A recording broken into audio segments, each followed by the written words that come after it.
देखिए आप लोगों का ये सेंटर एग्जाम आप लोग दे रहे हैं। सेंटर एग्जाम को भी पूरे मेहनत और ईमानदारी से ये एग्जाम को दीजिएगा। इस एग्जाम में भी आप अधिकतम अंक लाने का कोशिश कीजिएगा। अपने आप को आंकने का भी कोशिश कीजिएगा कि आपकी तैयारी कितनी हुई है और कितनी तैयारी करनी है। 100% मार्क्स लाने का प्रयास करेंगे। कोई स्टूडेंट्स फर्स्ट डिवीज़न ही लाना चाहता है और 60% अंक लाना चाहता है। जो फर्स्ट डिवीज़न लाना चाहते हैं, केवल 60% जो अंक लाना चाहते हैं, वो 80% अंक लाने की तैयारी करेंगे, तब जाकर 60% आएगा। जो 80% लाना चाहते हैं वो 100% की तैयारी करेंगे। हम जब Vaishali central public school Vaishali में थे, एक बच्ची नहीं, 2-3 बच्ची 700 में 700 लाई। 700 में 700 लिसे।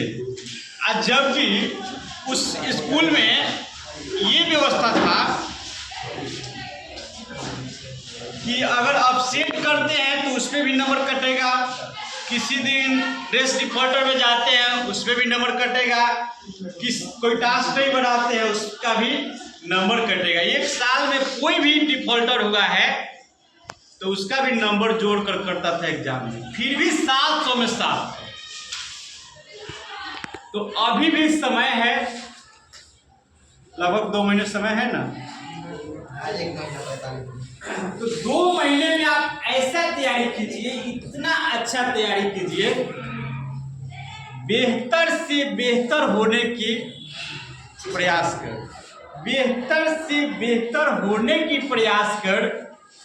मिल जाए नदी तो समंदर की तलाश कर, शीशे टूट जाते हैं पत्थर की चोट से, पत्थर टूट जाए ऐसे शीशे की तलाश कर और 100 में 100 मार्क्स लाने की प्रयास कर।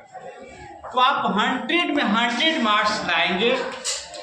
इसके लिए आप नियमित रूप से आपको लगभग 30 पेज का कॉपी मिलेगा। ये जो कॉपी मिलेगा इसमें 30 पेज होंगे।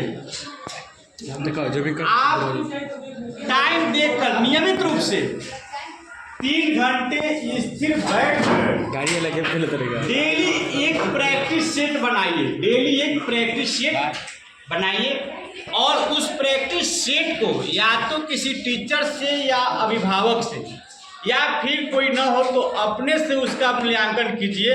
अपने राइटिंग को देखिए, आज की राइटिंग को देखिए, फिर 10 दिन की बाद की राइटिंग को देखिए।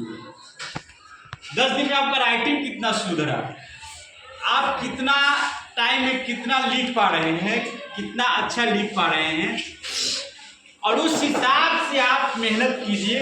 और प्रत्येक दिन मेहनत कीजिए। 3 घंटा बिल्कुल रूम बंद कर दीजिए, मम्मी पापा को बता दीजिए कि 3 घंटे का हम एग्जाम प्रैक्टिस कर रहे हैं, 3 घंटे तक डिस्टर्ब न करें। और 3 घंटा एक बार बैठिए और 3 घंटा में एक प्रैक्टिस सेट बनाइए। प्रैक्टिस सेट आपको गाइड वगैरह खरीदेंगे, उसमें प्रैक्टिस सेट दिया रहता है, पिछले साल का क्वेश्चन भी दिया रहता है। उससे आपको बहुत बेनिफिट होगा और वो आपको संजीवनी बूटी जैसा काम करेगा। आपको एग्जाम में ज़्यादा दिक्कत नहीं होगा। एग्जाम में आप बच्चे ये भी नहीं, इंग्लिश के दिन हम ये भी समझाएंगे, क्वेश्चन समझाएंगे। आज ही समझाने वाले थे, लेकिन सेंटर पे जिस दिन होगा पेपर इंग्लिश का, उस दिन हम आकर आप लोगों को समझाएंगे और दिखाकर भी समझाएंगे कि क्या क्या आने वाला है, कैसे कैसे आ रहा है। क्वेश्चन समझना, किस क्वेश्चन को लिखने से ज़्यादा मार्क्स आएगा, किस क्वेश्चन को लिखने से कम मार्क्स आएगा, ये भी ध्यान देना होगा और आप लोगों को हम बताएंगे। और आप लोग अधिक से अधिक नंबर लाएंगे और अभी से तैयारी में बिल्कुल जुट जाएंगे।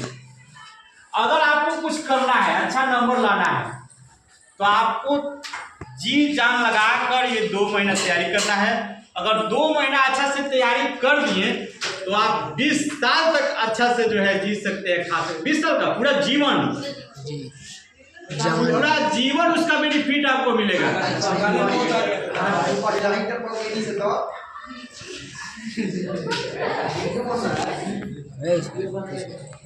आज भी बच्चे कभी कभी पूछ देते हैं हमसे, जैसे आपको कहेंगे कि 100 में 100 मार्क्स लाइए, 80% मार्क्स लाइए, तो बच्चे कोई पूछ देते हैं कि सर आपका मार्क्स कितना था। आपके नाती पोते भी होंगे, उससे भी अगर पूछेगा कि आपका दादा का मार्क्स कितना था। राजेंद्र प्रसाद के अगर पोते पर पोते छरपोते से पूछा जाता होगा, पता होगा ना कि हमारे परदादा इतना मार्क्स लाए थे, कॉलेज टॉपर थे, कॉलेज के प्रिंसिपल थे, ये थे, तो आपका मार्क्स कभी भी आपको जो है बेनिफिट ही होगा। इससे कहा भी जाता है कि सबसे मीठा फल क्या होता है, तो सबसे मीठा फल मेहनत का, परिश्रम का सबसे मीठा फल होता है। You will help me, I will help you, I have nothing to give you, pray for God will bless you. Thank you.